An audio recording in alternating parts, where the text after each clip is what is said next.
Why hello there, and welcome back to Some Weirdo on the Internet and the review of another unofficial Harry Potter tabletop role-playing game. Harry Potter, the role-playing game, was released in 2020 and is the latest of many role-playing games unofficially based on the popular Harry Potter book series by someone or other, I forget who.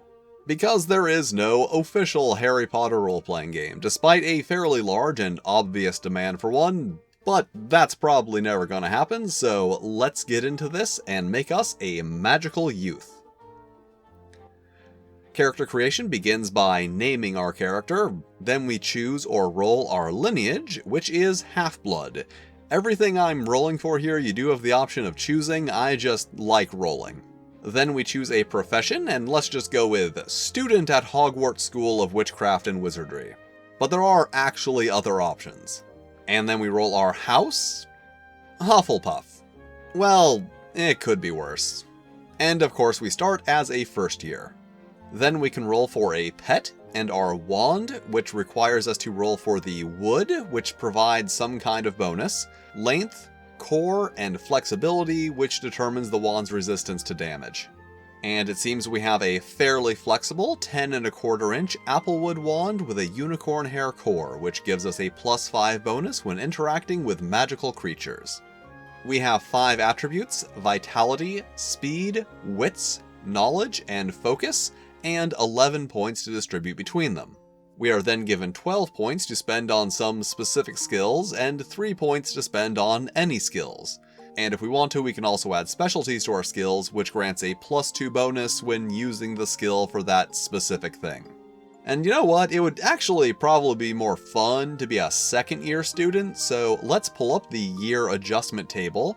And for a student who has completed their first year, we get 3 additional attribute points, 1 point in each core subject and broomstick flying, 3 more points to put into core subjects as we see fit, and 3 points for any skills. We also get 10 boxes of first year spells and 10 boxes of second or third year spells or beginner potions, which are a thing I will explain later. And this character is done. Overall, it is fairly simple, but not so much so that it's uninteresting. There aren't really a lot of options, considering it is a game where everyone is a wizard, but things like customizing your wand and providing options for non-Hogwarts students and easily applicable adjustments for higher years are nice touches. And there are even rules for playing as adults in the wizarding world, like with jobs and stuff. So 4 out of 6 for character creation. It is fairly easy to do, and you can make a wide variety of characters from the wizarding world, which opens up the game to a lot more story options because everything doesn't have to revolve around Hogwarts. So there are a couple different types of mechanics in this game. First, there are quick tests, where you roll a d10 versus one of your attributes, and succeed if the result is equal to or less than that attribute. And there's not really much else to say about those, so on to standard tests, where you roll a d10, add an attribute and skill, and succeed if the result is equal to or greater than a difficulty value. So let's say we want to look up a spell in the library. We would roll a d10 plus our knowledge and archivist values against the difficulty of the spell, and if we succeed, we have found the spell, but still need to learn it.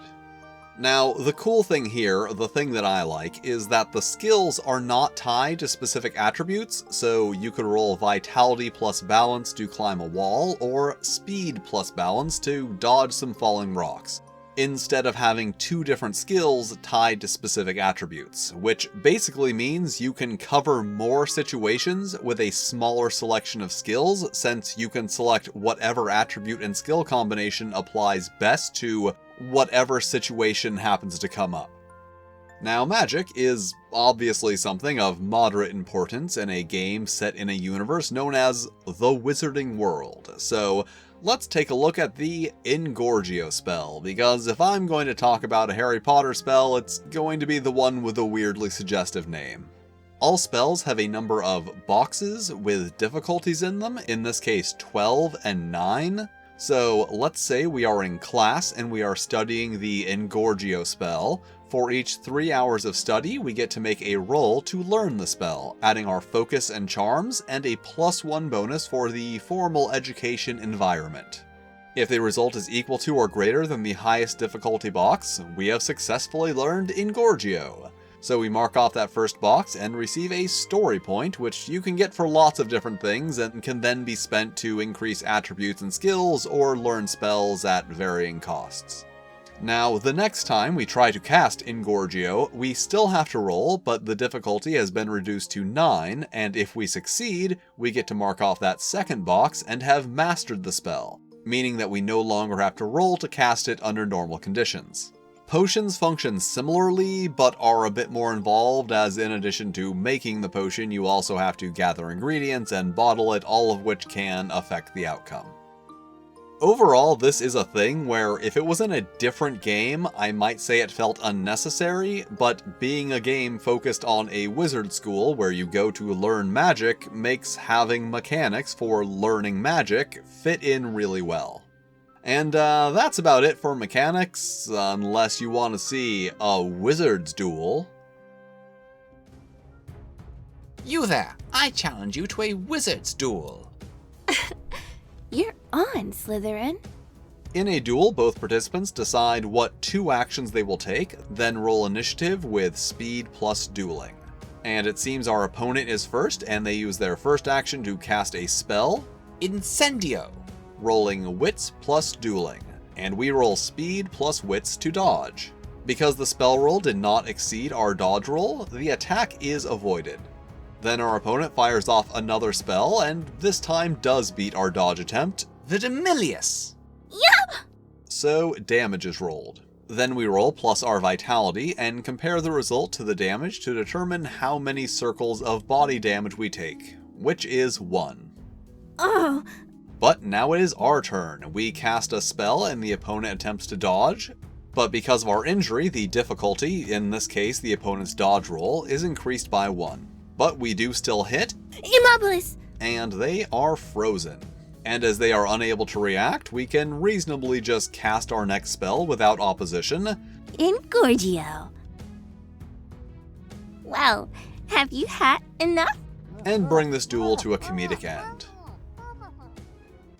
And that's pretty much it. Non-dueling combat and non-magical combat are basically the same, except that they use different combinations of attributes and skills. So overall, the mechanics are a bit on the heavier side, but at a level that feels appropriate for what you get out of them. Like, the extra step of rolling against damage is an extra step you have to do, but one that facilitates a simpler health system.